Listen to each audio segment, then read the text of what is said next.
Part 1. Sometimes the quiet inside becomes louder than any noise around you. It doesn't scream, it doesn't demand attention, it doesn't collapse into tears or drama. It's just there, dense, heavy, constant. Life keeps moving. You answer messages, you show up, you do what needs to be done. And yet, somewhere inside, there's a strange sense that you're not fully in the frame. As if you're present, but only technically, like you exist on the edges of your own life. This feeling doesn't always come after something big or painful. Often, it arrives quietly, almost invisibly. One ordinary day, you suddenly realize that you haven't felt important in a long time. Not important to someone else, important to yourself. There's a question that begins to surface then. It's not dramatic. It doesn't sound like panic. It's simple and unsettling. Am I even here? That question doesn't need an answer. It just stays. It follows you into the evening. It waits with you in the morning. It shows up in small, unexpected moments. At a red light, standing in line, in the shower, when your thoughts finally stop trying to behave. This state is often mistaken for exhaustion. People tell you it will pass, that you just need rest, a break, a distraction. But it isn't about sleep, and it isn't about being busy. It comes from a place where there hasn't been room for you in a very long time. From years of being agreeable, understanding, low maintenance. From learning how not to take up space, how not to ask for too much, how not to be a burden. And slowly, almost politely, something inside goes quiet. Not because you are empty, but because so much of you has been given outward with nothing left turned inward. This inner emptiness doesn't feel tragic. It doesn't break down. It feels faded, like a photograph where everything is still there, the shapes, the people, the moment, but the color is gone. You look at yourself and can't quite tell when it happened, where you stepped away from yourself, or if it happened so gradually that there was no moment to notice. Sometimes guilt appears here, a strange kind of guilt, because objectively, things are fine. Because you can't explain what's wrong. Because you don't feel the way you're supposed to feel. That guilt presses quietly, and it makes you shrink even more. And this is where the confusion deepens. It starts to feel like this emptiness means something is broken in you. That you're difficult, ungrateful, too sensitive. These thoughts don't arrive harshly. They sound calm, reasonable, almost caring. You're just overthinking. You should be stronger than this. Others have it worse. And over time, that voice becomes familiar. It blends into the background. It stops being questioned. But if you stay here long enough, if you listen closely, you may notice something important. This emptiness isn't cold. It isn't dead. There's something waiting inside it.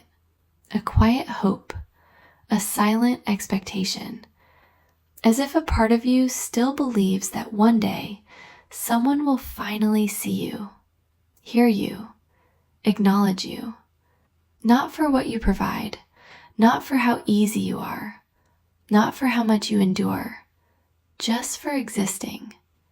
And maybe, for the first time in a long while, that gaze doesn't have to come from the outside. Part 2. There is a particular kind of loneliness that rarely gets named. It has nothing to do with how many people surround you. You can be in a relationship, in a family, at work, among friends, and still feel it. This loneliness isn't about being alone. It's about not being met. You're listened to, but not truly heard. Seen, but not recognized. Included, but not chosen. Over time, this starts to feel normal, as if this is simply how connection works. In this kind of loneliness, you become strong, not because you want to, but because it's expected. You learn how to carry things quietly, how not to ask too many questions, how not to show confusion or doubt. Inside, there may be chaos, but outside, you remain composed. People begin to rely on that image. You're always so stable. You can handle it. You'll figure it out. They sound like compliments, and yet they settle heavily inside. Slowly, self-doubt begins to grow. Not loud, not aggressive, subtle. You start measuring yourself through other people's reactions. If you're misunderstood, you assume you didn't explain well enough. If you're unsupported, you assume you're asking for too much. If you're not chosen, you assume you're lacking something. These conclusions happen instantly, automatically, without reflection. And the hardest part is how quietly this shift occurs. There's no single moment you can point to, no clear fracture. It's like standing on ground that slowly moves beneath you. Everything looks stable until one day you realize your footing isn't where it used to be. You begin to question your own perceptions, your own reactions, even your right to feel what you feel. You may notice yourself explaining yourself, internally or out loud, softening your emotions, editing your truth. You translate yourself into a language that feels easier for others to accept. And the longer this goes on, the further you drift from your own inner voice, from how you actually experience the world. Eventually, something strange happens. You start to feel unfamiliar, even to yourself, as if there's a layer of glass between you and your emotions. You can see them, but you're not sure you're allowed to touch them. There's a tiredness here that rest doesn't fix, because it isn't the body that's exhausted. It's the constant effort of being someone else, of adjusting, of holding yourself together. And yet, even here, something remains. A quiet recognition, a subtle memory, a sense that it wasn't always like this, that being yourself didn't once feel like a risk, or a burden, or something that needed permission. That awareness doesn't demand change. It doesn't push, it simply waits. Part 3. At some point, something very quiet begins to happen. Not an event, not a conversation, not a turning point you could easily name. It's more like a moment of noticing. You start to see yourself in the act of disappearing. Not afterward, not through analysis, but right inside the moment itself. When you say yes, even though something inside you has already tightened. When you smile, even though the tiredness has moved past fatigue and into numbness. When you say, it's nothing, even though it hasn't been nothing for a long time. This noticing doesn't come with self-blame. It isn't harsh. It doesn't accuse. It feels closer to surprise, a quiet recognition, almost gentle. There I go again. Before, these moments happened automatically. You didn't pause, you didn't register them. You didn't stay with them long enough to see them clearly. Now, it's as if a witness has appeared inside you. Not a judge, not a critic, just something that watches. And that alone begins to change the experience. Because habits that once felt invisible now feel learned, not inevitable, not the only option, just familiar. You may begin to notice how much of your presence in relationships is built around anticipating moods, expectations, reactions. You adjust your words before they leave your mouth. You soften your tone before it even forms. You edit pauses. You choose what feels safest to offer. Not to control, not to manipulate, but because safety has quietly become the priority. And suddenly it becomes clear how much internal effort goes into this constant self-adjustment, how much tension lives in your body simply from trying to remain acceptable. Sometimes it shows up in small details, an unfinished sentence, a thought that never fully lands, a reaction that gets toned down before it's allowed to exist. It can feel like there's an internal editor running at all times, checking, filtering, asking silently, is this okay? Is this too much? After a while, you may not even remember what your voice sounds like without that filter. Not the external one, the internal one. And with this awareness often comes a quiet sadness. Not anger, not resentment, sadness. Not toward others, but toward yourself. For all the times you weren't on your own side. Not because you were weak, but because connection felt more important than self-presence. Because staying was safer than risking loss. That sadness doesn't demand fixing. It doesn't need reassurance. It simply acknowledges something true. Yes, this mattered to me, even when it cost me. And then, almost without trying, a new question begins to form. Not who is at fault and not what should change. Just this. Where am I in this? It isn't a demand, it isn't urgent, it doesn't require an immediate answer. It simply opens space, a small, living space where you no longer disappear completely. That space can feel uncomfortable at first, even unsettling, because when you stop automatically adjusting, something unfamiliar appears. Emptiness.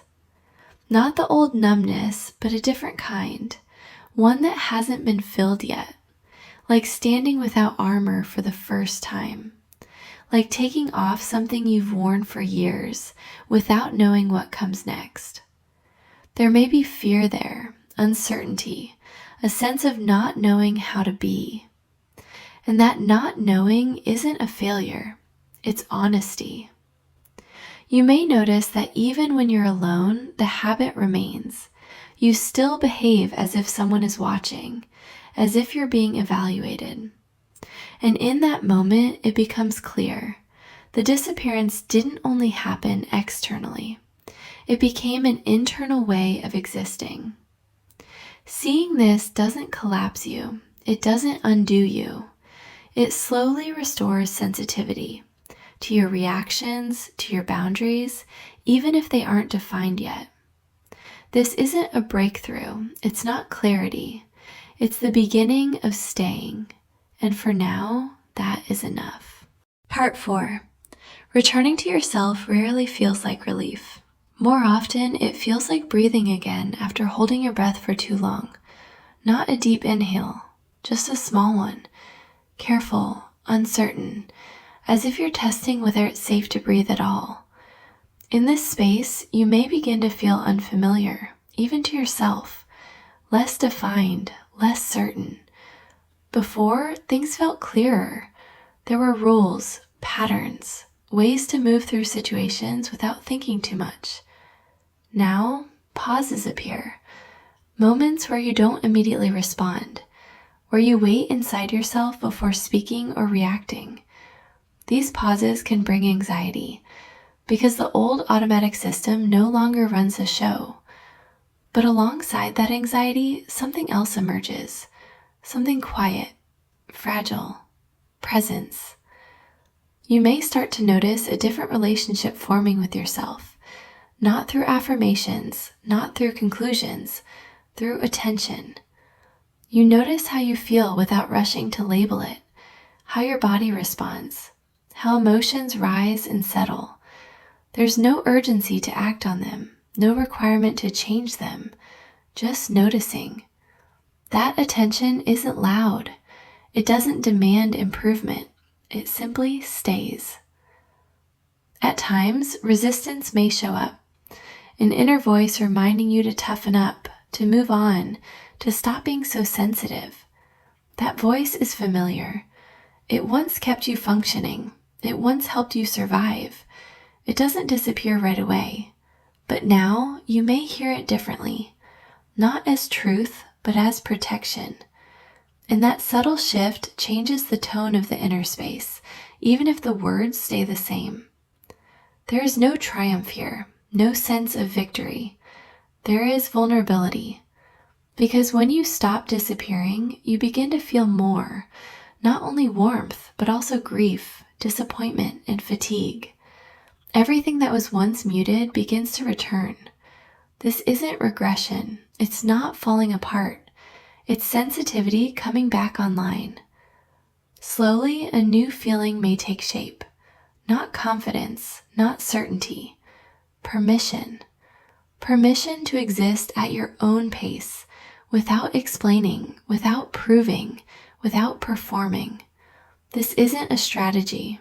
It isn't a stance. It's a state. And within it, something essential begins to settle. Not a belief, not a statement, a feeling. That your presence doesn't need justification. That you don't have to vanish to stay connected. That being here is already enough. This feeling is quiet, easy to overlook. But if you stay with it, it remains. It doesn't push. It doesn't rush. It breathes. This series isn't about resolution. It isn't about answers. It's a pause, a place where you stop leaving yourself behind, where you allow yourself to stay close, even without knowing what comes next. Because returning doesn't happen all at once. It happens gradually, moment by moment. Then each moment begins with something very simple. I am here. And for now, that is enough.